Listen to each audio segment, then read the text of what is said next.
এবং সেটার প্রমাণ আমরা পেয়েছি জুলাই আগস্টের আন্দোলনের পরে সেই মাফিয়া সরকার প্রধানকে অবৈধভাবে আজকে ইন্ডিয়া ভারত তাদেরকে আশ্রয় দিয়েছে, প্রশ্রয় দিয়েছে।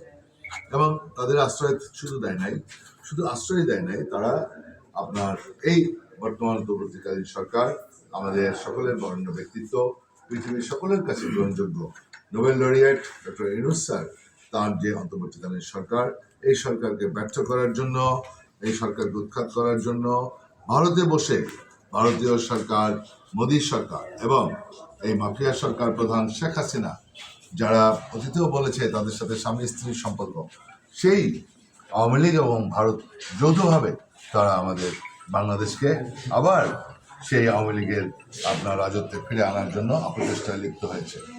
বিভিন্নভাবে অ্যানার্কি সৃষ্টি করছে, ভায়োলেন্ট ক্রিয়েট করছে, অনেক রকম চক্রান্ত ষড়যন্ত্র চালাচ্ছে। আমরা ইনশাআল্লাহ এই ভারতের যে তাবেদার সরকার, ভারতের যে মাফিয়া সরকার যে ভারতের অঙ্গুলি হেলনে চলেছে, সেটার প্রমাণ আজকে মোদী সরকার সেটা প্রমাণ রেখেছে।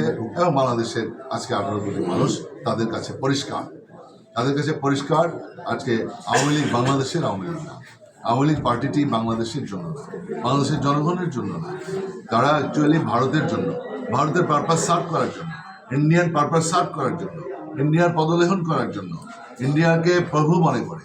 সুতরাং আমরা বাংলাদেশের জনগণ, আমরা 1971 সালে আমরা ভারতের তাবেদারি করার জন্য আমরা স্বাধীন হই নাই। আমরা পাকিস্তান থেকে আমরা তাদেরকে বিদায় করে আমরা ভারতের তাবেদারি করার জন্য বাংলাদেশ স্বাধীন হয় নাই। 30 লাখ শহীদ কেন হয়েছে? তারা এদেশের সভরেন্টির জন্য, এদেশের জাতীয় পতাকার জন্য, এদেশের স্বাধীনতার জন্য। মুক্তিযুদ্ধের চেতনাটা কি? সেই মুক্তিযুদ্ধের চেতনা আওয়ামী লীগ বারবার তারা নস্যাৎ করে দিয়েছে।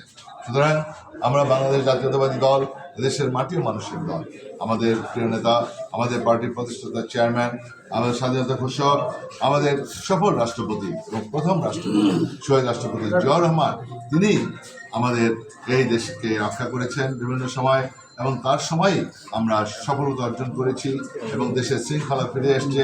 আমরা এদেশে চাল রপ্তানি করেছিলাম। আমাদের তার সত্তার প্রতীক, তার দেশপ্রেমের কোনো ঘাটতি নাই। অত্যন্ত দেশপ্রেমিক বীর মুক্তিযোদ্ধা, আমরা গর্ববোধ করি। আমরা এমন একজন নেতার রাজনীতি করি, সেই রাজনীতি করে আমরা নিজেরা শান্তিবোধ করি, স্বস্তিবোধ করি। সুতরাং হ্যালো।